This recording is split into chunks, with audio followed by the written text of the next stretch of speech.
헌법을 배우면 제일 먼저 배우는 게 북한의 이중적 지위라는 것에 대해서 배워요. 이건 우리나라 헌법이 북한에 대한 성격을 두 가지로 규정하고 있다는 뜻이에요.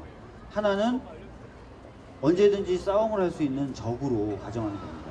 두 번째는 그럼에도 불구하고 평화 통일을 해야 되기 때문에 대화의 상대방으로 인정해야 된다고 돼 있어요. 이거는 제 혼자 이야기가 아니라 헌법에 그렇게 쓰여져 있을 뿐만 아니라 헌법재판소와 대법원이 수차례 판결에 의해서 확인을 해준 내용이에요. 그죠? 근데도 계속해서 북한을 적이라고 해. 한쪽 지위만 강요하는 것은 오히려 헌법이 명시하고 있는 내용을 무시하는 것뿐만 아니라 헌법적 가치를 훼손하는 거예요. 맞아요? 틀려요? 그죠? 근데도 헌재 소장으로 나온 사람을 상대로 너 헌법 가치 무시해봐. 너 헌법 모른다고 얘기해봐. 너는 헌법을 진짜 아무것도 아니고 생각한다고 얘기해. 라고 강요한 거나 다름없는 질문을 계속 던지는 거예요. 이게 맞다고 생각하십니까? 그래서 최근에 나오는 여러 안보 이슈나 이런 것들이 있을 수도 있어요.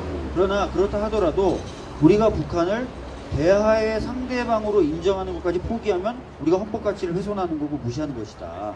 항상 대화의 상대방일 수 있고 대화의 상대방이 여야 한다라는 것을 계속 여겨야 된다는 거예요. 그죠? 그렇기 때문에 그런 식의 주장은 당연히 할 수 있는 거고 해야 됩니다. 오히려 그런 주장을 못하게끔 그런 얘기하는 사람은 종북이야라고 하면서 입을 막으려고 하는 사람이야말로 헌법을 훼손하는 사람이다. 이렇게 생각해 주시면 됩니다. 아셨죠? 그래서 종북이라고 얘기하시는 분에게 손가락질하면서 그렇게 얘기해서 야, 이 헌법을 훼손하는 자, 반헌법자 이렇게 얘기하시면 됩니다. 일단은 사실관계에서 오류가 굉장히 많고요. 판결문을 경정 결정을 할 정도로 잘못 기재되어 있는 부분이 많았어요. 사실관계에 오류가 굉장히 많았다는 점이고, 그 다음에 정당 해산은 굉장히 신중하게 해야 된다는 거예요. 우리나라 정당 해산 제도의 연원 중에 하나가 됐던 사건이 조봉암의 진보당 사건이에요. 그때는 평화 통일을 이야기했다는 이유만으로 해산이 됐어요. 정확히만 등록 취소가 됐어요.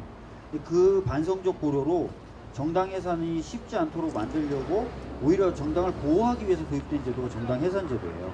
그러니까 굉장히 엄격하게 이 정당이 해산돼야 되는지 안 해야 되는지를 판단해야 되는데, 김일수 헌재 소장도 얘기했다시피 이 기준을 굉장히 낮게 잡았다는 거예요. 다수 의견.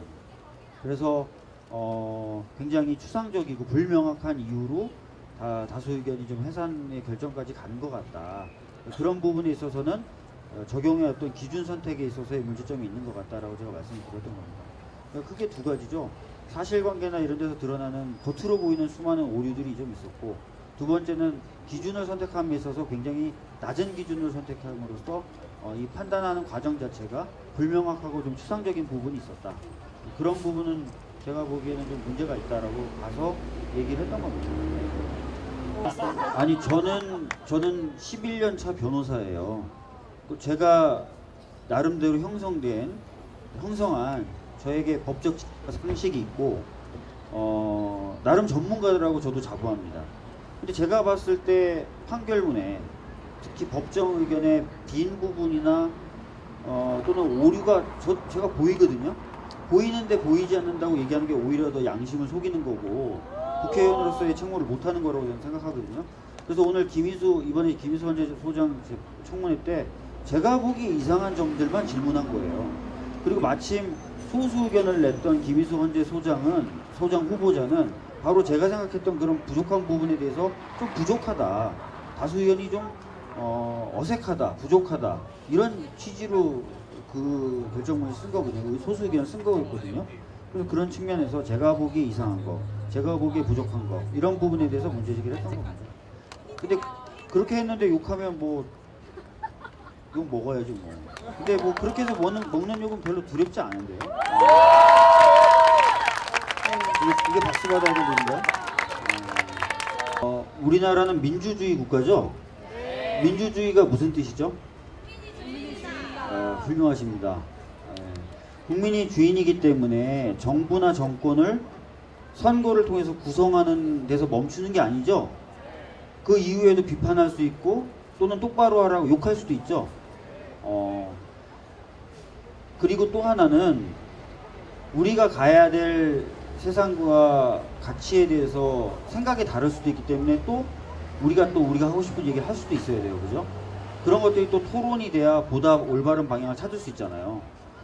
그런데 이제 대부분의 양심수라는 분들은 뽑아놓은 정권이 좀 잘못하는 것 같다가 비판하다가 또는 그런 의사를 전달하려다가 정권의 어떤 정치적인 어떤 이해관계에 부합하지 않는다는 이유로 처벌받으신 경우들이 굉장히 많아요. 그렇다는 것은 아까 말씀드렸던 두 가지 원칙, 우리가 주인이기 때문에 정부에 대해서 언제든지 쉽게 비판할 수 있어야 된다와 사회의 발전을 위해서 다양한 생각들이 존재할 수 있어야 된다는 그 원칙에 위배되는 현상인 거죠. 그렇기 때문에 그런 분들에 대해서도 보장과 보호가 필요한 겁니다. 실제로 그런 이유에서 제가 변호사 시절에 그런 분들을 위한 변호를 많이 했었거든요. 근데 많이 실패해서 양심수로 갇히셨죠, 그분들이. 나오긴 되는데. 그래서 변호사 시절부터 그런 관점에서 관심이 많았고, 지금도 그래서 그런 분들 위해서 좀 도움이 되는 활동이 뭐가 있을까 고민하면서 지내고 있습니다. 예. 박수 주세요.